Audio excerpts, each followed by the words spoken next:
Good morning বন্ধুরা। এখন দেখো বাজে 11:30 আর আজকে অনেকটা দেরি হয়ে গেছে ঘুম থেকে উঠতে, যেহেতু কালকে রাত্রিবেলা ঠিকঠাক ঘুম হচ্ছিল না, তাই জন্য দেরি হয়ে গেছে। আর আমি তো ঘুম থেকে উঠেই আমার প্রথম কাজ হচ্ছে লেবু জলে চিয়া সিডস দিয়ে গরম জল খাওয়া। তো আমি সেটা দিয়েই স্টার্ট করছি সকালটা। তো চলো সারাদিন দেখাবো কি করছি না করছি। তো রান্না হয়ে গেছে, রান্নাটা তোমাদের সঙ্গে দেখাতে পারলাম না। আজ দেখো ভাত করেছি, আজ বেশি কিছু করতে পারিনি। আলু ভাতে করেছি, ডিম দিয়ে মেখেছি, আর এইদিকে সেদ্ধ ডাল, আর এই দেখো ডিম সেদ্ধ। এই হচ্ছে আজকে রান্না। খিদে পেয়ে গেছে, পাচ্ছি না, সকাল দিয়ে আজকে কিছু খাইনি, তাই আজ তাড়াতাড়ি ভাতটা খেয়ে নিচ্ছি। একটু আমি শুয়ে আছি, আমার মেয়ে আমার শোয়া দেখতে পারে না। 5:45 বাজে, বলছি পুজোটা দে সন্ধে, ও সন্ধে দেবে না, আমাকে উঠেই দিচ্ছে। লক্ষ্মী পুজো কবে গেছে আর এখনো লক্ষ্মী পুজোর বাসন হাফ মাজা হয়েছে, হাফ মাজা হয়নি।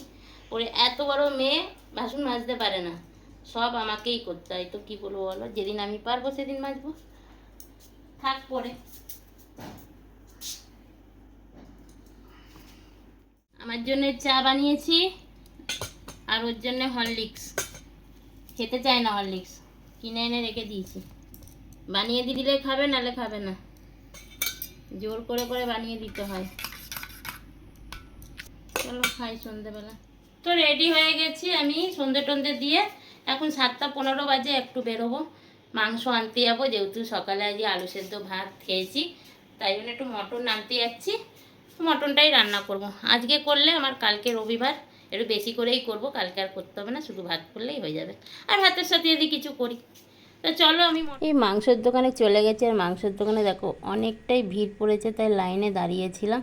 তারপরে আমার লাইন এলো, আমি মাংস নিয়ে তারপরে বাজারে চলে গেলাম একটু পেঁয়াজ নিতে।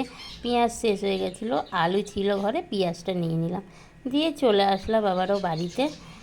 দেখো মাংস আনতে গিয়ে এতটা লাইন পড়ে গেছে, শনিবারেও এত লাইন।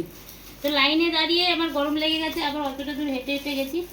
আর এ দেখো কচি কচি পালং শাক পেয়েছি, 20 টাকা করে 2 বান্ডিল নিয়ে নিয়েছি, একদম কচি।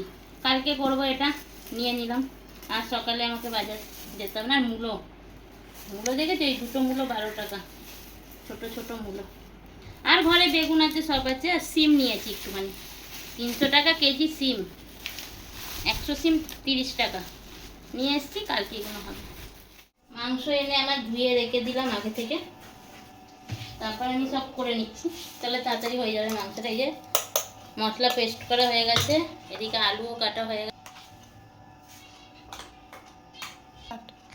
তারপরে দেখো এদিকে পেঁয়াজও কেটে রেখে দিয়েছি, তাড়াতাড়ি তাহলে রান্নাটা হয়ে যাবে। সব জোগাড় জান্তি করে নিয়েছি।